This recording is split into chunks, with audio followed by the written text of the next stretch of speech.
and welcome to our special coverage of the Russian invasion of Ukraine. I'm Lucky and rally the headlines. Vladimir Zelensky says resilience of forces in Soledar has helped Ukraine buy time.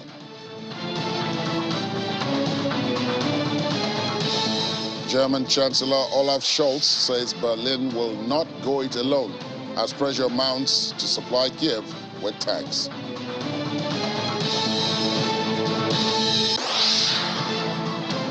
And Pope Francis says wars like those in Ukraine are crimes against God and humanity.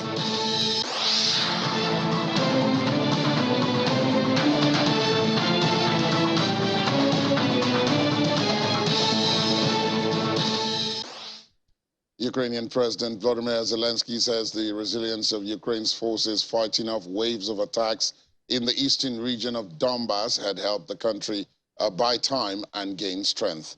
Ukrainian military reports say the country's troops are withstanding heavy attacks by Russian forces redeployed in Soledar after failing to take the larger nearby town of Bakhmut.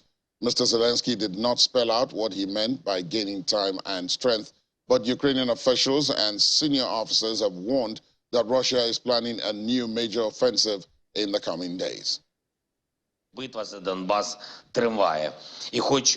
battle for Donbass continues, and although the occupiers have now concentrated their greatest efforts on Soledar, still, the result of this difficult and prolonged battle will be the liberation of our entire Donbass. It is extremely difficult. There are almost no whole walls left. Thanks to the resilience of our soldiers there in Soledar, we want additional time and additional strength for Ukraine. And what did Russia want to win there? Everything is completely destroyed. There's almost no life left, and thousands of their people are lost. The whole land near Soledar is covered with the corpses of the invaders and scarred from the blows. This is what madness looks like. Ukraine must get everything it needs to expel terrorists from our land and to reliably protect our people from any Russian escalation plans. Meanwhile, Ukrainian servicemen in the frontline town of Siversk say current temperatures, which are below freezing point, as well as snowfall, helps to track Russian movements along the front lines. Speaking from the battered town, some 40 kilometers north of Bakhmut, Assault Brigade fighter Here, who only gave his first name for security reasons, said his unit can now better track Russian movements. There is currently heavy fighting, but we're fighting the enemy with dignity. Unfortunately, both sides are suffering big losses, which means also our units have losses. Thus, we try to apply more firepower against the enemy so that they have more losses. The current weather conditions mean the enemy doesn't conduct any offensive actions. They try to hide their movement on the very front lines. Thus, we conduct constant air reconnaissance to fire on them with our artillery. The enemy doesn't conduct active combat. They are mainly focusing on counter-battery fire. One should never underestimate the enemy. The enemy has not only once found our weaponry on the very front line and hit us with precise strikes where we didn't expect to be struck. That's what we've seen so far.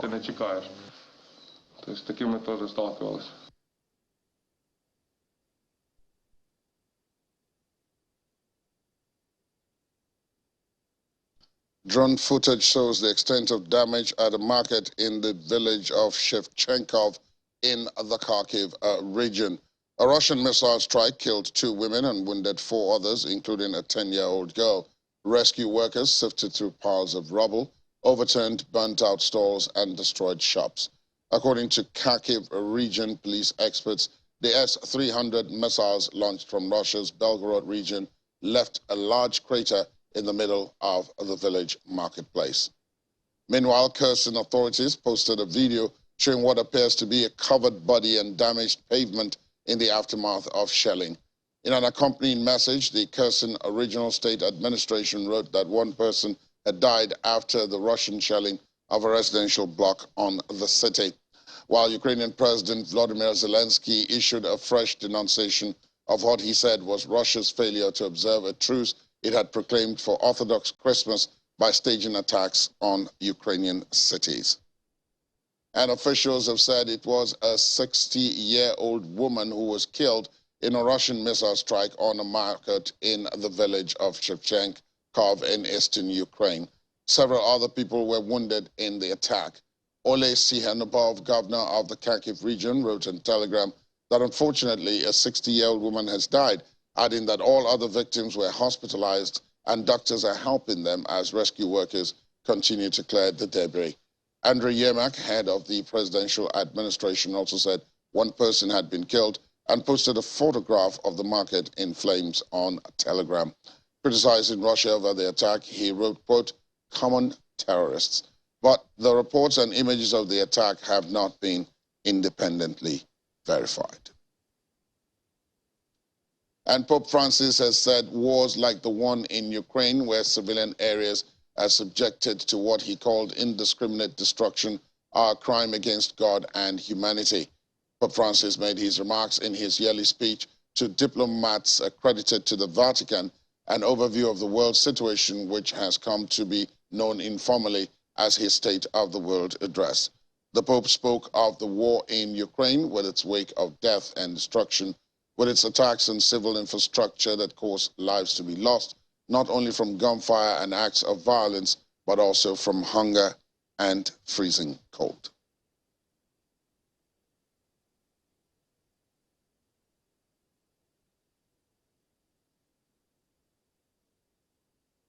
All right, I understand we can speak to Olena Snegaya, who is an expert at the Center for Global Studies and Strategy in Ukraine, but she is speaking to us this morning from Florence in Italy. Good morning to you, Olena, and a happy 2023. We pray it will be much better than 2022.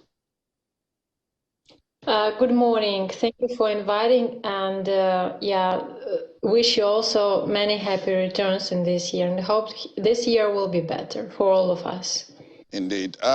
Let me ask you first and foremost, the situation on the ground has tended to be underplayed because most of the action is coming in from the skies. We're talking about missile attacks and counterattacks and all of that. That's what's in the news. But on the ground, one of the stories that I just read this morning talks about freezing temperatures, really cold weather there. Now, that hampers fighting, but then for the civilian population, that makes what is already a dire situation even worse. How much of that can you speak to? What are you hearing from home? Yeah, the situation is really like it's winter. We have been expecting this, and our Ukrainian services have been trying to convince people to evacuate from frontline territory. Because it's really impossible to stay in those almost ruined buildings, even though people don't want to go anywhere, and it's quite complicated. People are very stubborn there, so some people they don't want to leave their homes. The situation is on the front line is quite. It was predictable that when winter comes and the low temperature will strike all the eastern regions of Ukraine, then it will be better for tanks and for heavy machines, but it will be quite difficult for people. We are like I'm not the person to say about what militaries will do, but I think that they will use more of machinery on the front line, and still it's very Yeah, you were absolutely right when you talked about the air war, the war in the air, or from the air. So, but except of missiles coming from the skies, there is also the war of drones, which is taking place on the front line, and it's quite. I'm not speaking only about the Shahed, the Iran drones, with which Russia is attacking Ukrainian civilians and civilian infrastructure, but also about these small drones, warfare drones which are used for intelligence and air intelligence and intelligence on the ground, and as well as which are used for striking the soldiers of the of enemy. So yeah, it looks like that. So and what about again what is going on front line? The hottest points on the front line are now Bakhmut and Soledar, where Russians are using the tactics of this First World War and the Second World War, trying to win this battle with the soldiers. They do not count their victims. They do not count the dead soldiers. They just put more and more soldiers on the front line. I don't know why they are doing this.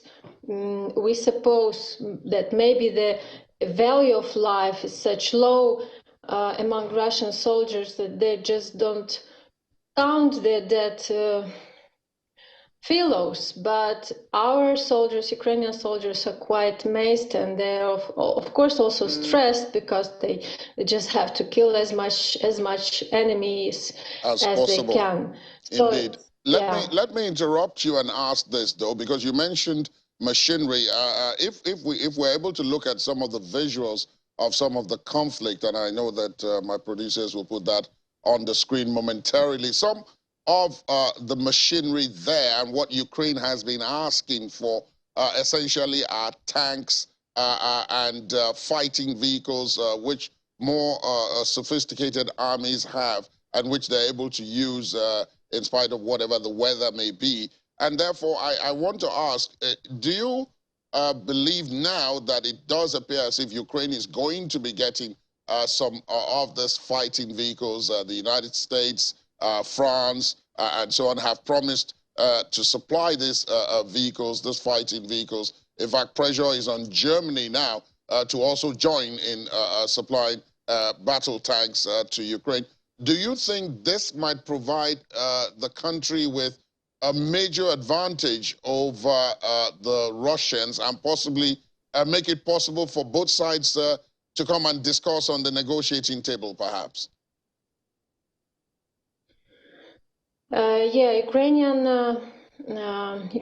militaries have been declaring that we urgently need those vehicles, and here I trust them, and I believe that if they say so that it will give us necessary advance, especially during this winter period when the ground is frozen, and it's high time for these heavy machinery vehicles on the front line. So I really hope that, and our allies also understand this, and it's hard, but it's moving on, and I really hope that we will get this machinery vehicles from our Western allies, and it definitely will give us advantage, because that front line, which is in the east and in the south of Ukraine, is well, the military vehicles and the artillery are the best instruments for the warfare there. Now, I know that you are in Florence, which is in Italy, and I know that the new prime minister, well, not so new anymore now, Giorgia Meloni, has been unequivocal. She has been completely upfront and open about her support and her government's support for Ukraine. How are you finding the situation in Italy, especially now that the war is approaching its first anniversary? Do you get a sense that people are perhaps continuing with the same level of support that they had at the start, especially now that it does seem as if we're in for a long haul? Well, first of all, I would like to say that this war is not approaching its first anniversary. It's already continues for 9 years from 14. You are referring to the first. You are referring to the takeover of Crimea. That's what you're talking about in 2014. And occupation of the eastern territories of Ukraine, which was performed by Russian militaries. It was undeclared war, but still it was war with the same instruments, with artillery, with air. Military forces, with everything. So it was the same war, but very like on the low level conflict, so-called low level conflict. Still, Ukraine lost during 6 years. Ukraine lost 14,000 militaries in that war, and 3.5 million people were displaced during the first low-level stage of this war. So coming back to your question about thoughts of people in Italy, well, it's very common for all societies to lose attention for any even top level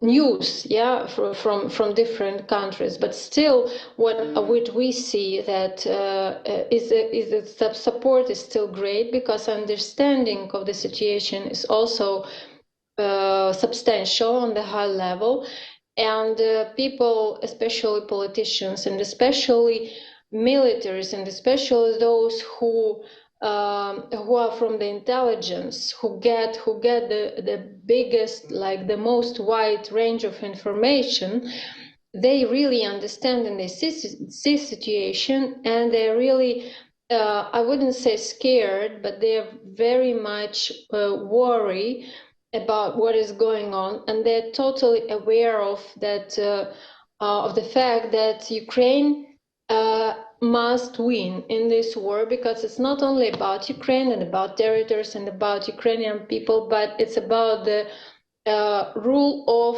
law, and especially humanitarian law, international humanitarian law, where no one can kill people, kill civilians, commit war crimes, and stay unpunished. Yes, so it's about this, the preserving of, if we want to achieve a stable peace and long-lasted peace in future, we need to have a very good basis under it, and the basis is a international humanitarian law, where the criminal is punished. And if Ukraine loses in this war, then all those war crimes will be unpunished, and that means that those criminals would feel themselves free to commit new crimes and to start a new war and to do more atrocities. So here is this point that it has to be stopped. This evil must be stopped in Ukraine, and has to be punished in Ukraine, not to be spread further, not only in Europe, but also in other countries. Indeed, indeed. There's a lot writing on this. Plenty of things are on stake. Olena Snegaya from Florence in Italy. Please continue to stay safe out there. Thank you for your time on the program this morning. Thank you for the invitation. And after the break, UK officials say 2 of their nationals are missing in Ukraine. Details in a moment. Please stay on with us. Thanks for staying tuned. Welcome back. German Chancellor Olaf Scholz says he remains convinced of the need to coordinate weapons deliveries to Ukraine with allies as pressure mounts on Berlin to send Kyiv its Leopard 2 battle tanks. Germany announced last week it would provide Ukraine with Marder infantry fighting vehicles to help repel Russian forces. The announcement came on the same day that the United States pledged Bradley fighting vehicles, and a day after a similar announcement was made by France. Mr. Scholz, who has often underscored the importance of not escalating the conflict in Ukraine or giving Russia a reason to deem it party to the war, says the Western allies had spent a long time preparing, discussing, and organizing this.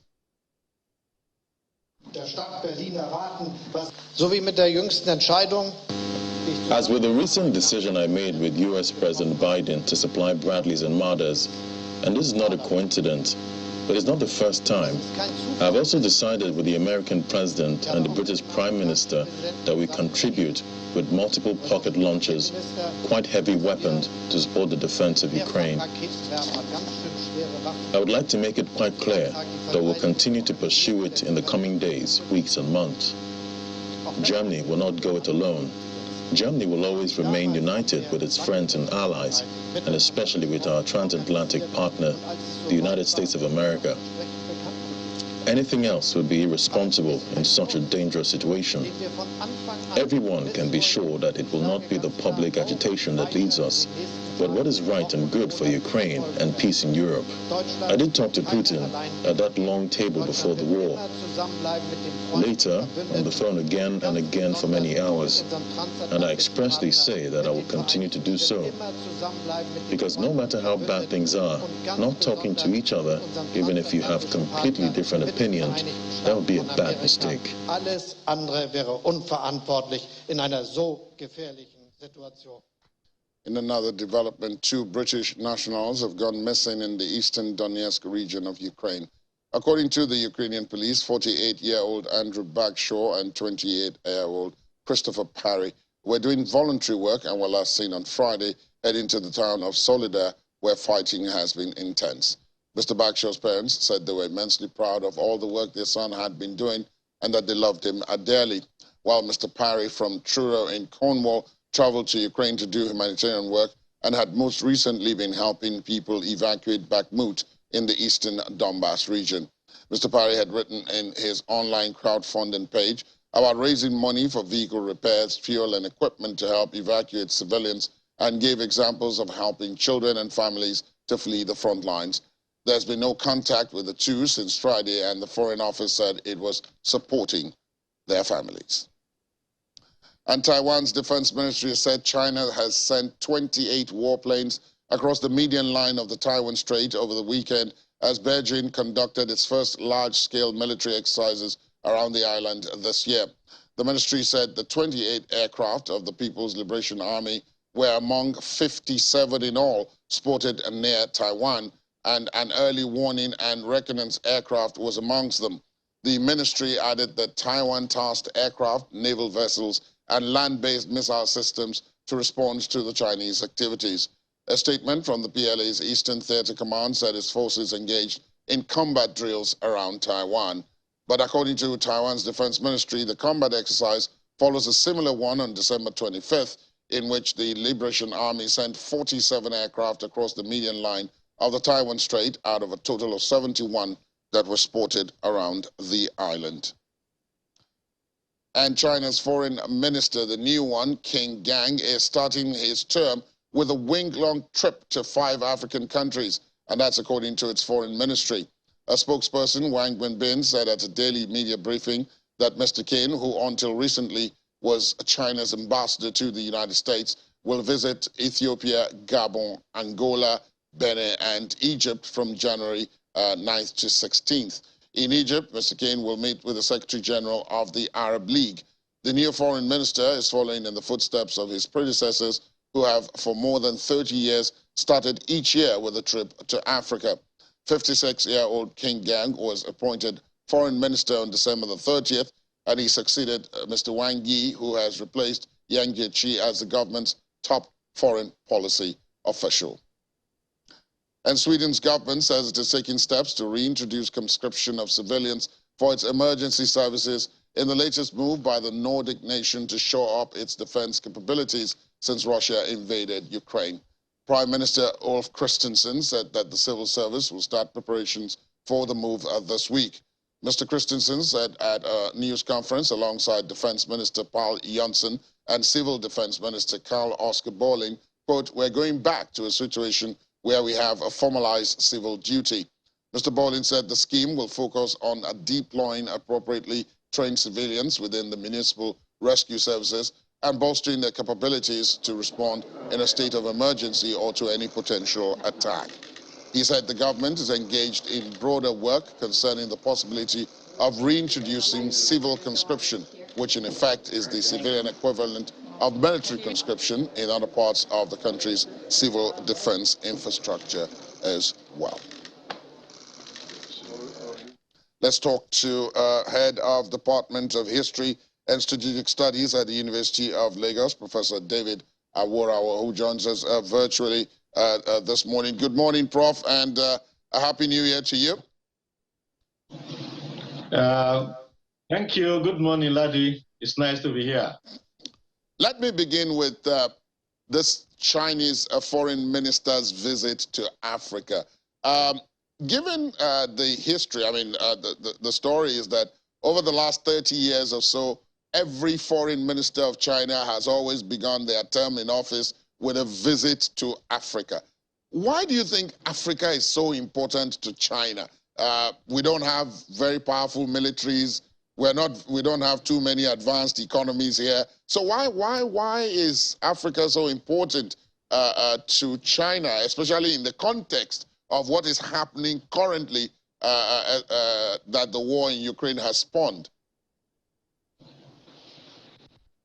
Thank you. Africa is important to China because China gets a large chunk of what it needs to run its different aspects of its economy, minerals from Africa, ranging from crude petroleum to gold, just name it, minerals across Africa. And China is also taking advantage of the weakness of Africa, the low level of development, industrial development, technological development of Africa. And so everybody knows that Africa is critical to China's development. So it is not surprising that China has paid this very careful attention to Africa. You recall that very recently, President Biden of the United States invited African heads of state and government to the U.S. for that U.S.-African summit.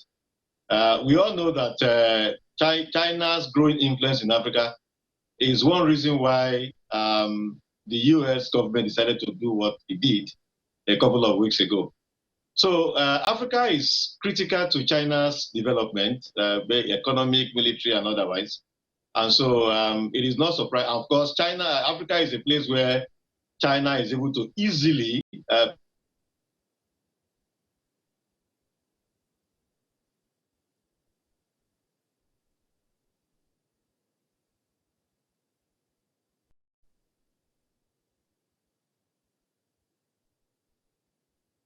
I don't know if Professor Aworawo can still hear us or if he's still with us. Prof, are you with us? He doesn't seem to. He doesn't seem to. We'll get back to him in just. We'll get back to him in just a moment. But in the meantime, Russia has opted out of a European Convention on Fighting Corruption. The Russian President Vladimir Putin asked the lower house of parliament, the State Duma, to stop following the Council of Europe's Convention on Fighting Corruption that Russia signed in 1999. He argued that the opt-out resulted from the Council's decision to restrict Moscow's participation, which he called unacceptable and discriminatory. The Council of Europe, the continent's top human rights organization, suspended Russia's participation shortly after it sent troops into Ukraine on February the 24th. The Kremlin spokesman, that's Dmitry Peskov, said Russia's withdrawal from the Anti-Corruption Convention would not hinder official efforts to combat the issue. He added that Russia would continue anti-corruption cooperation with friendly countries and noted that such collaboration with unfriendly nations would grind to a halt.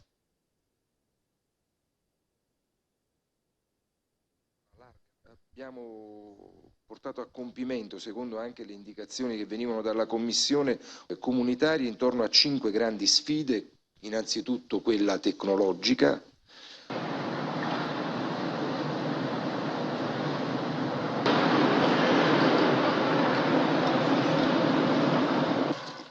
All right, let's take a break because we're hoping to get back to Professor Awarawo. And when we return, officials boast that 76% of foreign companies remain in Russia.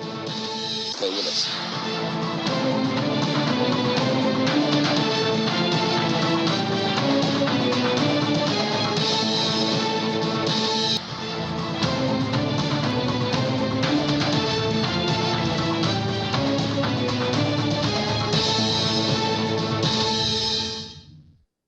Thanks for staying tuned. Welcome back. We have Professor David Awarawo back with us. Prof, sorry for the interruption there, but then these things happen from time to time, especially when you're dealing with technology.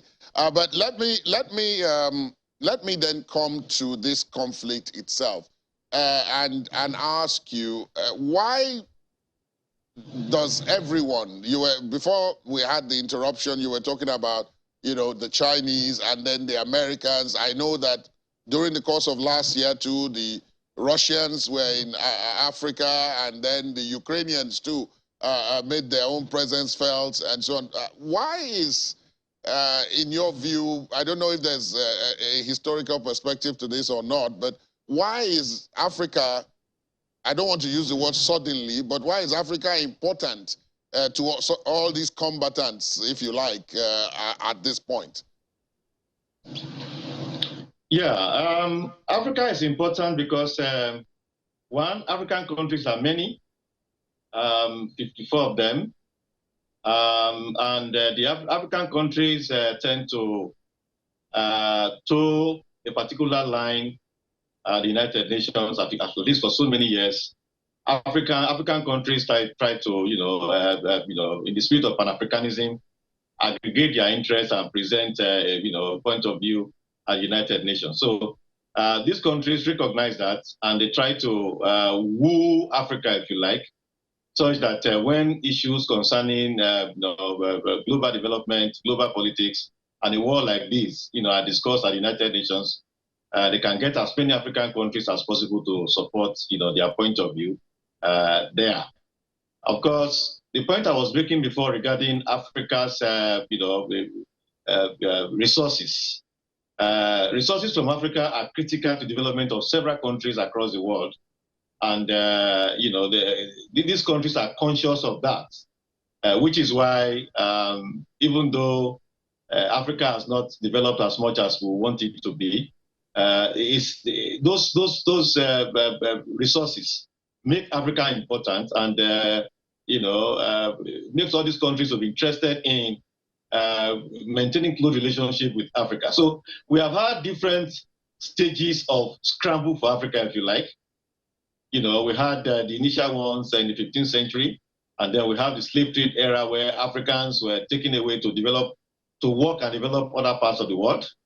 And then, we had the colonial period where scramble in the 1880s, which gave rise to the establishment of colonial rule by European countries here and there.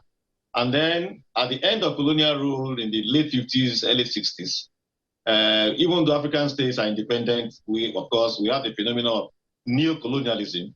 And this new scramble for Africa, because of these things I've just talked about, the African states, their influence on global diplomacy, even though they are weak, but the number is important, at the General Assembly especially, and other such, arrangements across the world. And of course, we have the resources that, Africa possesses. All of these reasons are why these countries are interested in maintaining good relationship, with Africa. Indeed, Prof, we will have to suspend this discussion. There are some points I want to raise with you historically about this and how that dovetails into the current situation, but it will have to wait until another time. I just have enough time to say thank you for your time this morning. I do have a pleasant day and week ahead. Thank you, Prof. Thanks you very much. Have a nice day as well. And the head of Russia's lower legislative chamber says around 76% of foreign companies continue to operate in Russia. State Duma Speaker Vyacheslav Volodin said on Telegram, despite the exodus of dozens of foreign firms over the war in Ukraine, 75.9% of foreign companies stayed in Russia. Mr. Volodin said this decision speaks volumes. They believe in good prospects for the development of our country's economy. They are satisfied with the business climate. Those who left suffer billions of dollars in costs. The senior lawyer added that Russian companies have replaced niches left open by foreign businesses and urged them to be nationally oriented so their earnings are spent on the development of Russia, underlining that it was a priority of the State Duma to provide legal support for such purposes.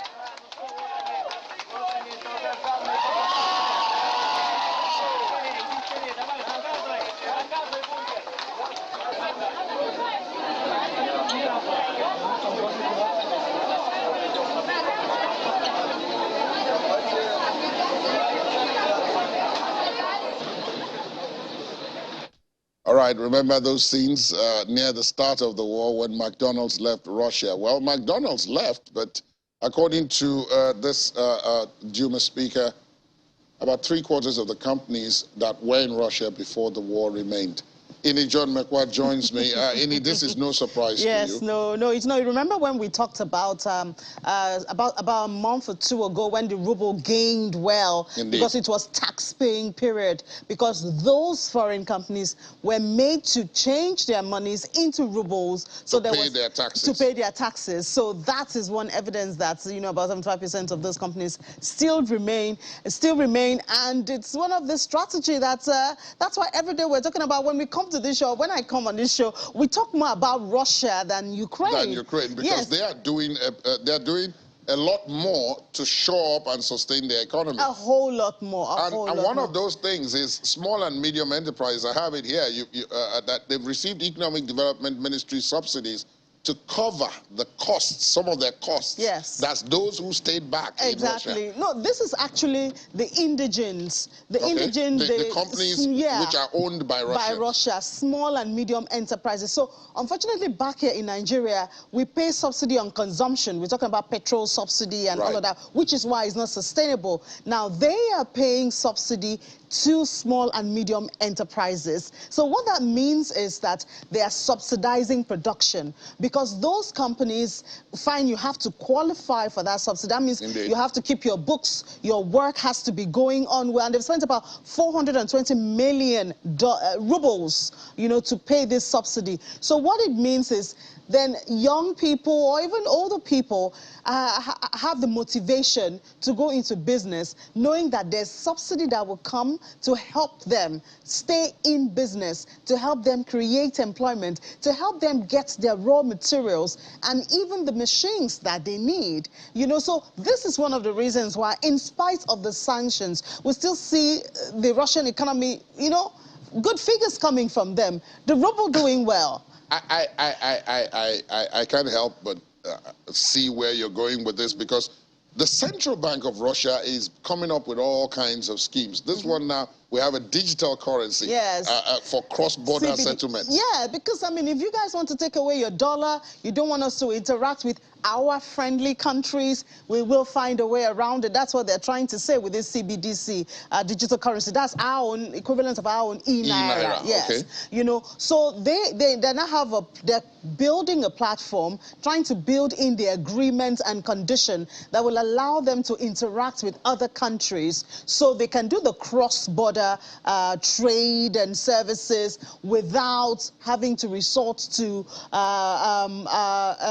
dollar or or euro or pound and all of that. It will be in ruble. And guess what this will do? It will place another form of demand on the ruble. And when there's demand, there's value. And therefore the rate of the increased rates will also continue. Yes. And therefore won't be surprised to see that that the value of the ruble continues to rise. Continues to rise. And they say it's going to start working by first quarter of this year. Right. And they're trying to make it kind of flexible. They say they have two plans. One will be that each country, they will have an agreement. Okay, maybe with your country, maybe you're going to do a ruble to 10 of your currency, and then have, you know, whatever is convenient. Okay, different for different mechanisms for different countries. Yes, to make it easy for, you know, those countries to agree with People talk about the fact that regardless of how difficult or bad a situation is, some people always profit. Romania is counting some of the gains from this war. It's about, its economy is about to become the third largest in East Europe. And this is a very, I mean, anybody who has read about Romania or been to Romania, it's kind of like, about a decade ago, one of the poorest in Europe, you know, but they are gaining grounds. They've now surpassed Poland. I think they're going to surpass Hungary, you know, and some of those countries that used to be ahead of them. And fine, for some years now, they've been working on their economy, macroeconomics, statistics, their currency stabilization, and all of that. But what has happened is they've been kind of quiet. So investment from not just Ukraine or Russia, but countries like Poland and Hungary that have been very attached to the war, investment has been moving to Romania, and so they are gaining. So that's that's the backstory to that. Anyway, I know that all of this they're tied in one way or the other to things. So for more on that, Ini and her crew will be on this morning, which comes up right after this. And then later on in the day, they'll be visiting all the big markets around the world, London, Frankfurt, and New York, just to mention a few, to link all this for you. Thanks, Ini. Thank you so much. And just before we go, there's the sports news out of this conflict, where Ukraine's Shakhtar Donetsk and English Premier League side Arsenal are closing in on a full agreement for Mikhailo Mudrik's transfer. The 22-year-old Ukrainian has already agreed in principle to join the Gunners. With London rivals Chelsea closing in on the signing of Atletico Madrid's João Felix, the path to Mudrik's movement appears to have been cleared of a major obstacle as far as Arsenal manager Mikel Arteta is concerned. And that's where we wrap up the program this morning. Thanks for being with us. My name is Ladi Kiri Deluale. You have yourselves a pleasant day ahead. Good morning.